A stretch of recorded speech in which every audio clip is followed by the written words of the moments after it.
कटकर ऐतिहासिक बालीजात्रा उत्सव को मिला जातीय मान्यता। एने कटक मेयर सुभाष चंद्र सिंह ओडिशा पूर्वतन मुख्यमंत्री नवीन पट्टनायक उद्यम को समस्त सम्मुख में रखिंट। तत्कालीन सरकार यात्रा को किभली जातीय मान्यता मिलिबो सेने 2019 रु केंद्र सरकार निकट में पत्र माध्यम दृढ़ दावी उपस्थापन करने सहित यह भव्य आकार आयोजन करथिले। एथि सरकार यह उत्सव को राज्य स्तरीय उत्सवर मान्यता देथिले। सीएमसी सहयोग रे जिला प्रशासन यात्रा को 10 एकड़ बढ़ाई 36 एकड़ जमी आयोजन करथिले।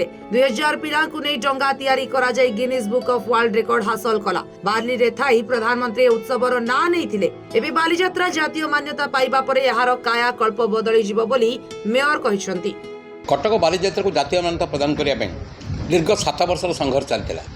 2019 मसीह तत्कालीन मुख्यमंत्री श्री नवीन पट्टनायक को आम साक्षात करूँ। प्रोफेसर प्लावकानू जी मृत्युवरण करनी डॉक्टर अभिनंदन साहब अच्छे आम टीम जाइलु से ओडिशा सरकार श्री नवीन पट्टनायक जातीय मान्यता प्रदान केंद्र को चिठी लिखिले एवं राज्य मान्यता प्रदान करते। आम अनुरोध करूँ केंद्र को चिठी लिखि दाबी करूँ 1000 वर्षर गौरव ओडिशार नौ वाणिज्यर गौरव कला संस्कृतिर गौरव ये ओडिशार आंतर्जातिक जातीय दृष्टिकोण को आकर्षित कर सक्षम हो। एवं 2019 पर यात्रा जो आरंभ आम कलु 2021 मु पार्लियामेंट रे बार बार केंद्र मंत्री साक्षात कली ये प्रश्न आनली। कोरोना महामारी कोरोना भितर भी बालीजात्रा संगठित हो पारा ना।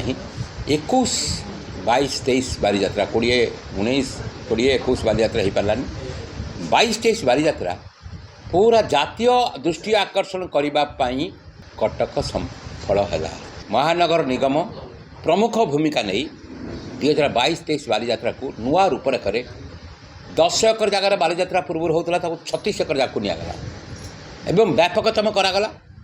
शेष 5000 पिला दीर्घ 6 मास धरी प्रयास रे कागज डंगा तैयारी करा जाई गिनीज वर्ल्ड बुक रे कटक ता नाम दर्ज कला।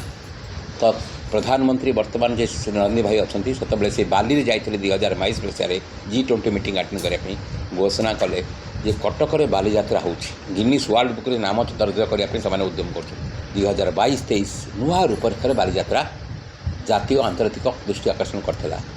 ये प्रक्रिया आज 2025 पूर्णांग हो 7 वर्षर संघर्ष आ द्वारा बालीजात्रा कलबर बढ़।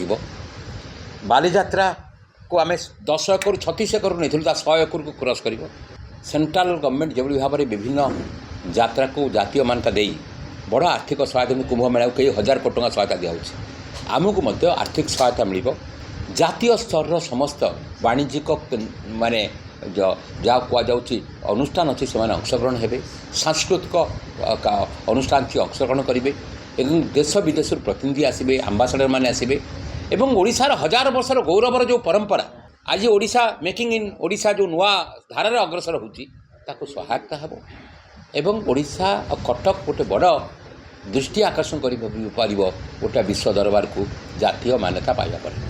कटक विनोद दास को रिपोर्ट UBC ओडिया।